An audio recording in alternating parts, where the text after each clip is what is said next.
Sa emergency alert ng NDRRMC as of 5 a.m., posible po ang storm surge na aabot sa 1 hanggang 2 metro sa baybayin ng Las Piñas, Parañaque, Pasay, Manila at Navotas. Pinapayuhan po ang mga nasa mabababang lugar at baybayin na lumikas.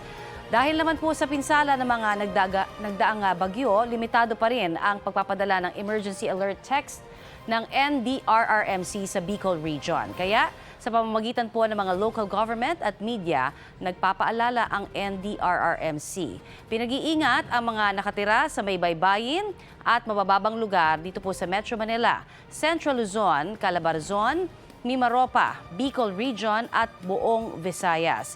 Dapat daw paghandaan ang pagbaha, storm surge at mga landslide. Iwasan ang paglalayag ng mga bangka at maliliit na sasakyang pandagat sa mga lugar na nakataas na po ang gale warning. Sumunod sa isasagawang evacuation ng inyong lokal na pamahalaan.